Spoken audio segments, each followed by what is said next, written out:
সুপ্রিয় দর্শক আসসালামু আলাইকুম। এচি কিচেন চ্যানেলে সবাইকে স্বাগত। আশা করছি আপনারা সকলেই অনেক অনেক ভালো আছেন। আজকের পর্বে তৈরি করে দেখাবো মুসুরের ডাল দিয়ে কচু শাক রান্না। সহজ রেসিপিতে শেয়ার করছি। আশা করছি আপনাদের কাছে রেসিপিটি খুবই ভালো লাগবে। তাহলে চলুন রেসিপিটি দেখে নিচ্ছি। চুলায় একটি প্যান বসিয়েছি। এখন এখানে দিয়ে দিচ্ছি 2 টেবিল চামচ রান্নার তেল। তো তেলটা গরম হয়ে গেছে। এখানে দিয়ে দিলাম কিছু রসুন কুচি আর দিয়ে দিচ্ছি কিছু পেঁয়াজ কুচি। এখন এই রসুন আর পেঁয়াজটাকে একটু নেড়ে চেড়ে নিচ্ছি। তো পেঁয়াজ আর রসুনটাকে ভালো করে নেড়ে চেড়ে নিলাম। এখন এখানে দিয়ে দিচ্ছি 2টি কাঁচামরিচ মাঝখান থেকে ভেঙে দিয়ে দিচ্ছি। এখন এই পেঁয়াজ আর রসুনটাকে এভাবে নেড়ে চেড়ে কিছুক্ষণ ভেজে নিচ্ছি। তো এই দেখুন আমি পেঁয়াজ আর রসুনটাকে হালকা ব্রাউন কালার করে ভেজে নিলাম। এখন এখানে দিয়ে দিচ্ছি মুসুরের ডাল।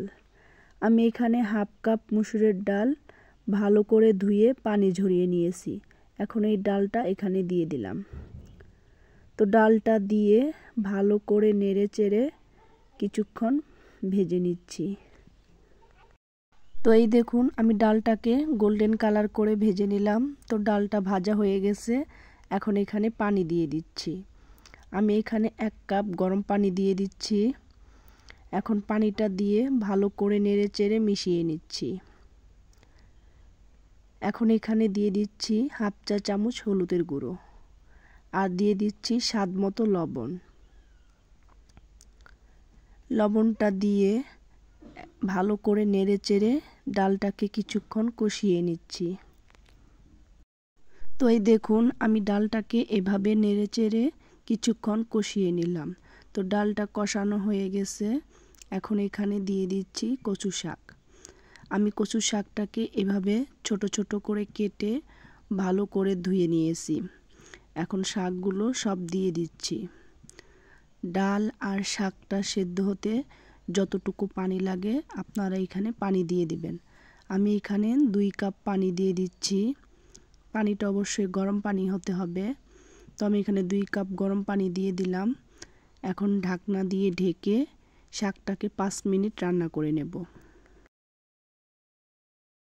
ফিরে এলাম 5 মিনিট পর। তো এখন আমি শাকটাকে একটু নেড়ে চেড়ে উল্টে পাল্টে দিচ্ছি।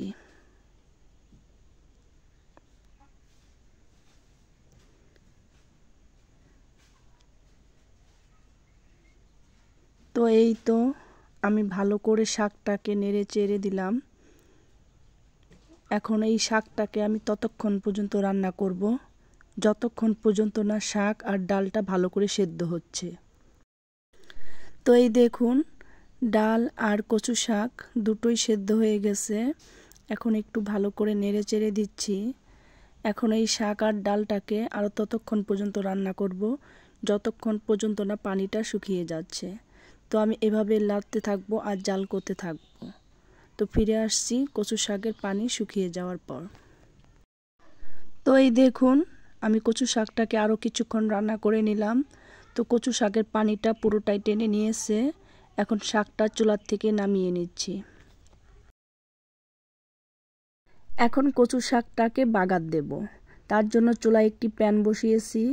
এখন এখানে দিয়ে দিচ্ছি 1/4 কাপ সরিষার তেল। তো তেলটা গরম হয়ে গেছে। এখন এখানে দিয়ে দিচ্ছি 8-10টি শুকনা মরিচ। এখন এই শুকনা মরিচটাকে তেলের মধ্যে কিছুক্ষণ ভেজে নিচ্ছি।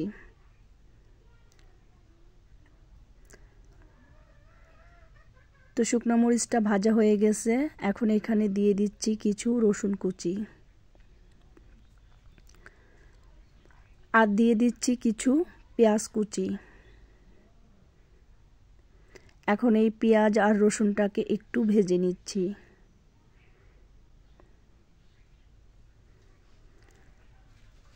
এখন এখানে দিয়ে দিচ্ছি পরিমাণ মতো কাঁচা মরিচের ফালি। তো ঝালটা আপনারা আপনাদের পছন্দ মতো দিয়ে দিবেন। এখন এই পেঁয়াজ রসুনটাকে লাল লাল করে ভেজে নেব। তো আপনারা চাইলে এখানে হাফ চা চামচ আস্ত জিরা দিতে পারেন বাগারে।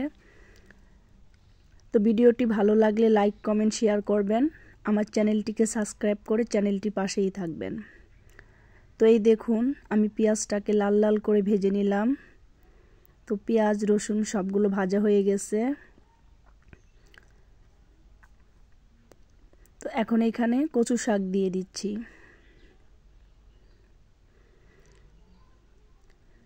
এখন এই কচু শাক দিয়ে আমি এভাবে নেড়ে চেড়ে আরও 2 মিনিট রান্না করে নেব। 2 মিনিট পর শাক চুলার থেকে নামিয়ে গরম গরম ভাতের সাথে পরিবেশন করব। তো ধন্যবাদ সবাইকে এতক্ষণ আমার ভিডিওটি দেখার জন্য। আজকের মতো এখানেই বিদায় নিচ্ছি। আল্লাহ হাফেজ।